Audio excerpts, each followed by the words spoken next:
ও বৌদি, বৌদি, ওই ভদ্রলোকটি কে গো? আমার দাদা। ও, তাহলে তোমরা কথা বলো, আমি পাপাইকে নিয়ে একটু বেডু বেডু করে আসি, কেমন? ঠিক আছে, চলো বাবা, ভেতরে আসো। কি হচ্ছে দাদা এসব?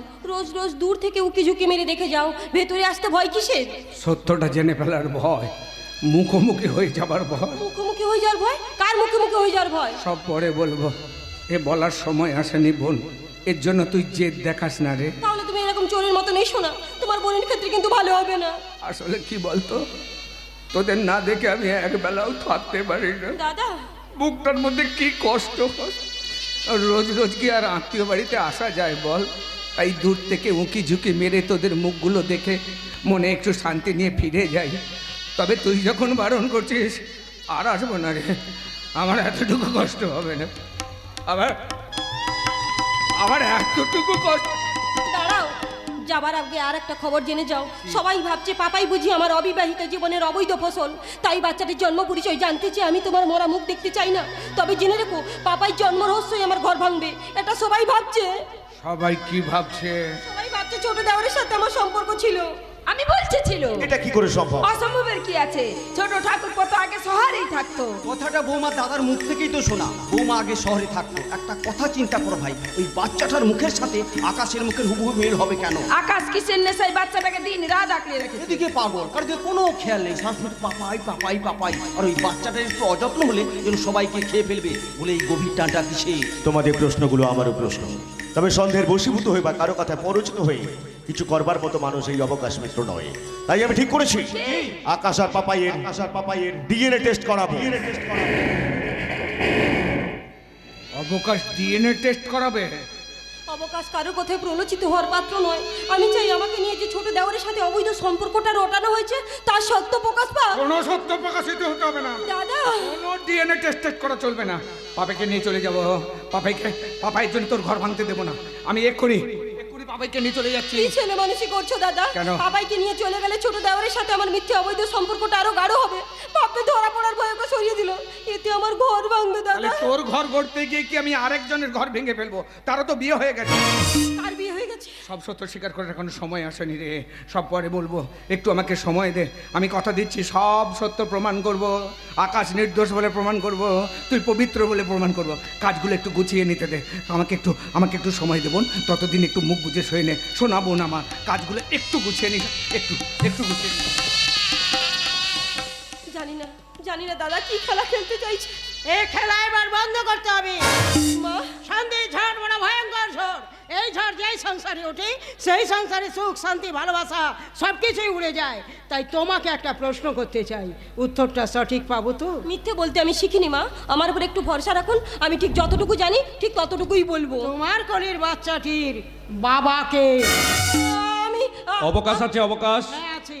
বৌমা তুমি ভেতরে যাও, অবকাশকে ডেকে দাও। আচ্ছা, ইনি বুঝি অবকাশ বাবু স্ত্রী, তাই না? বৌমা ভেতরে যাও।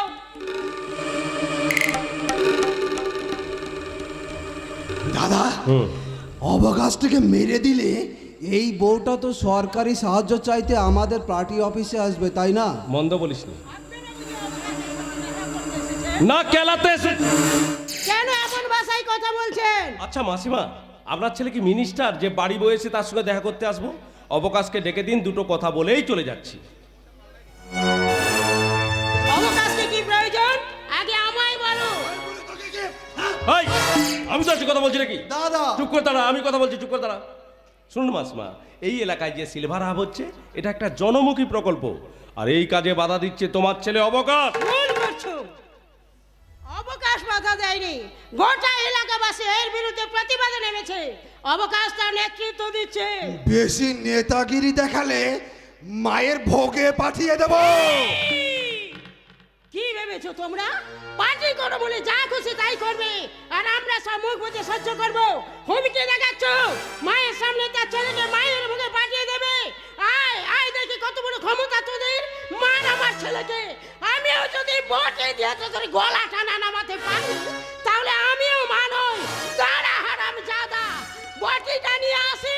দাঁড়াও দাঁড়াও মাসিমা, দাঁড়াও। ওই মাতঙ্গিনী হাজরাকে দেখে অনুপ্রাণিত হয়ে কোনো লাভ নেই মাসিমা। এ যুগে না, এ যুগে বঁটি ঝাঁটা দিয়ে কিচ্ছু হয় না মাসিমা, কিচ্ছু না। পারলে পারলে এরম কিছু একটা আনুন, যার একটা একটা দানা খরচ করলেই পরিবারের সবাই একেবারে শেষ হয়ে যাবে। কি খরচ করলে? এ কি পিস্তল? আরে ভয় পাবার কিছু নেই, ভয় পাবার কিচ্ছু নেই। ওই মাসিমাকে পিস্তলের কার্যকারিতা বোঝাচ্ছিল আর কি। দাদার পরিচয় তো জানো, দাদা জেলা সভাপতি, আমি তার ভাই, পার্টি করে খাই। তাই এই অঞ্চলে আমাদের নেত্রীর উদ্যোগে সিলভার হাব হচ্ছে, তুমি বাধা দিচ্ছ কেন ভাই? দেখুন, হ্যাঁ, অতীতে এর আগে যেথায় যত প্রকল্প হয়েছে কোনো কাজের কাজটি হয়নি, বরং গরু ছাগল চড়ার আর মদ জোয়ার আদর্শ ঠিক হয়েছে। এই শালা! ধ্যাৎ, তাতে তোর বাবার কি হয়েছে? তোর বাবার টাকা? এই থাপড়ে দেব, বাড়ি বয়ে এসেছো, যদি কিছু বলার থাকে সভ্যভাবে বলো। ওর বাবার টাকাও নয়, আর তোর বাবার টাকাও নয়, আর সরকারের বাবার টাকাও নয়, জনগণের টাকা।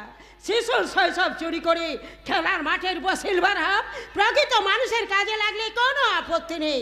ওই প্রকল্পের কোটি কোটি বরাদ্দের টাকা প্রকল্পের নামে তোমাদের পকেটে ঢুকবে, আর পরে ওটা দুষ্কৃতীদের আদর্শ ঠেক হবে, এটা আমরা হতে দেব না। বললাম না আমিও তোমাকে মাতঙ্গিনী হাজরা হতে দেব না। সত্যি বলছি মাসিমা, সত্যি বলছি, তোমার সাহসিকতা প্রতিবাদে আমরা দুই ভাই একেবারে মুগ্ধ। কিন্তু ভাই অবকাশ অবকাশ আমার হাতে একদম সময় নেই ভাই। তাই আগামী 24 ঘন্টার মধ্যে তোমাকে এই সমস্ত প্রতিবাদ সব কিছু বন্ধ করে দিতে হবে, আর না হলে বউকে বিধবা থানটা কিনে রাখতে বলবে। প্রতিবাদটা আপনাদের পৈতৃক সম্পত্তি নয় যে আপনারা আমাকে দান করেছেন, আবার ইচ্ছে হলেই কেড়ে নিতে পারবেন। আর বারবার বউকে বিধবা থান কিনতে বলে যে মেরে ফেলার হুমকি দিচ্ছেন, সেটা আপনাদের ভেরুতার প্রমাণ। তার মানে মরবো, কিন্তু প্রতিবাদ বন্ধ করব না। শালা বাড়িতে ঢুকে গুলি করে দিয়ে যাবে রে। প্লিজ প্লিজ প্লিজ শান্ত হন দাদা, শান্ত হন। ভাই ছেলে মানুষ, চাকরির সুবাদে অনেকদিন গ্রামের বাইরে ছিল, তাই গ্রামের হালচাল বুঝে না। আমি ওকে বুঝিয়ে দেবো, আগামীকাল থেকে ওর প্রতিবাদ সব বন্ধ হয়ে যাবে। বেশ, বন্ধ করলে ভালো, না হলেই কিন্তু মরতে হবে। আপনারা আমাকে বারবার মেরে ফেলার হুমকি দিচ্ছেন, একবারও কি ভেবে দেখেছেন এই পৃথিবীতে আপনারাও চিরদিন বাঁচবেন না, আপনাদেরকেও মরতে হবে? আমি আপনাদের বিবেক হয়ে বোঝাতে চাইছি, কেন এই খুন সন্ত্রাস যখন রাহাজানি করছেন, কিসের নেশায়? ঈশ্বর বলে যদি কেউ থেকে থাকেন, তিনি কি সত্যিই আপনাদেরকে ক্ষমা করবেন? ক্ষমা করলেও দাদা কিন্তু ক্ষমা করবে না, একেবারে লাশ হয়ে যাবে রে শালা, লাশ হয়ে যাবে। এবার কিন্তু তুই সত্যি আমার হাতে মার খাবি। দাদা শোন ভাই শোন, আমার একটা কথা মন দিয়ে শোন। আমরা মানুষকে ভয় দেখিয়ে রাজনীতি করি না রে, আমরা মানুষকে বোঝাই। আমাদের কাজ হলো মানুষকে বোঝানো। তাতে আমাদের কথা শুনে কেউ যদি আমাদের দলে বা পার্টিতে যোগ দেয়, তার লাভ ছাড়া কোনো ক্ষতি নেই, নাকি বলেন ভাই? হ্যাঁ বটেই তো, বটেই তো। হ্যাঁ রে ভাই, সেই জন্য বলছি আমাদের পার্টিতে ঢুকে যা, কিছু কামাতে পারবি। সে কথা জজে মানে, আমাকে তো আদর্শ সতী নারীসি এই সভাপতি দাদাই করে দিয়েছে, কোনো কাজ নেই, মাঝে মধ্যে দু একটা সই। অথচ ভেবে দেখো ওই প্রকল্পে লক্ষ লক্ষ টাকা কেমন তোমরা লুটে পুটে খাচ্ছ। মিথ্যে বলবো না দাদা, মিথ্যে বলবো না। সেই জন্যই তো মেজ ঠাকুরপোকে বলছি, ওই প্রতিবাদ বাদ দিয়ে আমাদের পার্টিতে ঢুকে যাও ভাই। আর দু হাতে টাকা কামাও ভাই। ভুল করছো, আমার মেয়ে যে ছেলে, ছোট ছেলে, আদর্শ বিক্রি করে না। দেখেছো দুটো ছেলে ভালো, আর তুমি? চেপে যাও না, ভেবে দেখ ভাই। ভাবছি দাদা, ভাবছি পৃথিবীতে সত্য মিথ্যা পাপ পুণ্য ন্যায় অন্যায় শব্দগুলো সবই মিথ্যে। মিথ্যে যুগে টাকাই হলো সর্বশেষ কথা। তবে গীতায় কেন বলা হলো, যদা হি ধর্মস্য গ্লানি ভবতি ভারত অভ্যুত্থানম অধর্মস্য তদাত্মানম সৃজম মহম পরিত্রাণায় সাধুনাম বিনাশায় চ দুষ্কৃতম ধর্ম সংস্থাপনার্থায় সম্ভবামি যুগে যুগে। মিথ্যে। দেবতা তার ক্ষমতা ধরে রাখতে কখনো করেছে বোধ, কখনো নিয়েছে ছলনার আশ্রয়। দেবতা যখন যা করেছেন সৃষ্টির মঙ্গলের জন্যই করেছেন। আর সেই জন্যই তো বলছি, এই সংসারের মঙ্গলের জন্য আমাদের পার্টিতে ঢুকে যাও ভাই। এখন আপাতত এই সংসারে মঙ্গলের জন্য আমার হাত থেকে 1 লক্ষ টাকা নাও। ওই টাকায় সংসারে মঙ্গল হবে না। অবকাশ, তুই কোনোভাবেই আমার বিশ্বাসকে হারিয়ে দিস রে বাবা। কি চাও, শান্তি না বিপদ? উত্থান না পতন, সুখ না শান্তি, জীবন না মরণ? সুখ শান্তি আর জীবনের মঙ্গলার্থে আমি টাকাটাই বেছে নিলাম। না, আমি হেরে গেলাম।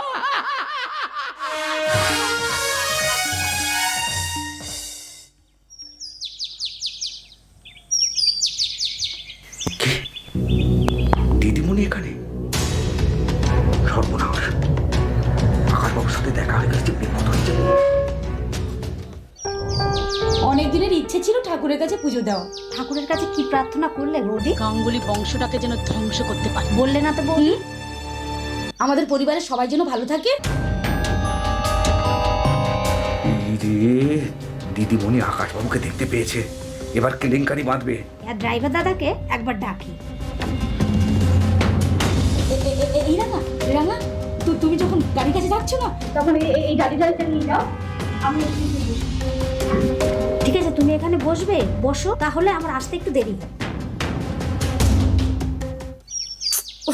দাদাটা যে কোথায় গেল? ওরে বাধ্য হয়ে লুকোতে হয়েছে। একটু ধরবে, আমি পুজো দিতে যাব। বৌদি, ওকে আমায় দাও। তা তুমি পুজো দিতে যাবে না? না, আমারও সব ভালো লাগে না, তুমি যাও। ঠিক আছে, ধরো। দাদা এলে দাদাকে কিন্তু দিয়ে দিও। হ্যাঁ। সাবধানে রেখো। হ্যাঁ,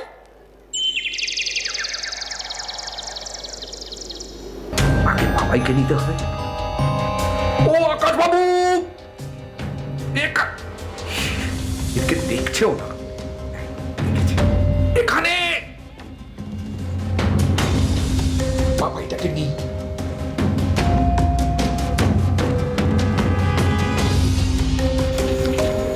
আবার বিয়ে করেছে, একটা বাচ্চাও হয়েছে। তার মানে জোয়ারের কথাটা ঠিক ছিল। বেঈমান। ওই মেয়েটা ওইভাবে আমার দিকে তেড়ে আসছে কেন?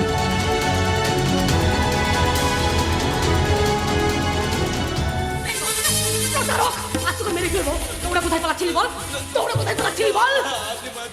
আমি এই দিনটার অপেক্ষায় ছিলাম, ঈশ্বরের কাছে প্রার্থনা করেছিলাম একবার তোর মুখোমুখি হবার সুযোগ পেতে। ঈশ্বর আমার কথা শুনেছেন, সেই সুযোগ আমি হাতছাড়া করবো না। জানোয়ার বিয়ে করেছিস না, বউ বাচ্চা নিয়ে পুজো দিতে এসেছিস। বল, বল, পুজো দিতে এসেছিস।